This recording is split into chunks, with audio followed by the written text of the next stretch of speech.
ஒரு நிமிஷம் கவனமா கேளுங்க. வரலாற்றுல கோடிக்கணக்கான உயிர்கள் போயிருக்குது. ஆனா அந்த சம்பவங்களுக்கு ஒரே மாதிரி பெயர் வைக்கப்படல.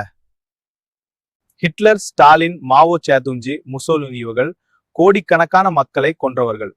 ஆனா யாரும் அவர்களை கிறிஸ்தவ அல்லது பௌத்த தீவிரவாதின்னு சொல்லல. அசோகர் கலிங்க போரில் 100,000 மக்களை கொன்றார். ஆனாலும் ஊடகங்கள் அவரை ஒருபோதும் இந்து பயங்கரவாதி என்று அழைக்கவில்லை. ஜார்ஜ் புஷ் ஈராக் மற்றும் ஆப்கானிஸ்தானில் கிட்டத்தட்ட 1 மில்லியன் மக்களை கொன்றார். ஆனாலும் ஊடகங்கள் அவரை ஒருபோதும் கிறிஸ்தவ பயங்கரவாதி என்று அழைக்கவில்லை. இன்றும் மியான்மரில் ரோஹிங்கியா முஸ்லிம்கள் தினம் கொள்கிறார்கள், பாலியல் வன்கொடுமைக்கு உள்ளாக்கப்படுகிறார்கள் மற்றும் வெளியேற்றப்படுகிறார்கள். ஆனால் எந்த ஊடகமும் பௌத்தர்களை பயங்கரவாதிகள் என்று அழைப்பதில்லை. அறிவு ஜீவிகளுக்கான சில கேள்விகள். முதலாம் உலகப் போரை தொடங்கியவர்கள் முஸ்லிம்களா? இரண்டாம் உலகப் போரை தொடங்கியவர்கள் முஸ்லிம்களா? ஹிரோஷிமா மற்றும் நாகசாகி மீது அணுகுண்டுகளை வீசியவர்கள் முஸ்லிம்களா? ஆஸ்திரேலியாவை கண்டுபிடித்த பிறகு 20 மில்லியன் ஆஸ்திரேலிய பூர்வக்குடிகளை கொன்றவர்கள் முஸ்லிம்களா?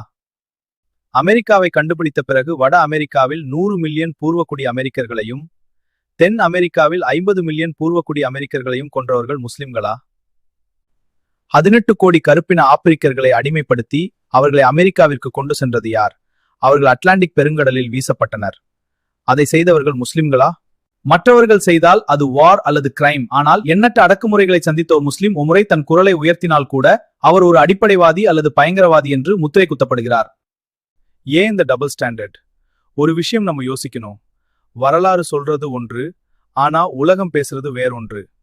நீதி என்றால் எல்லாருக்கும் சமமாக இருக்கணும்.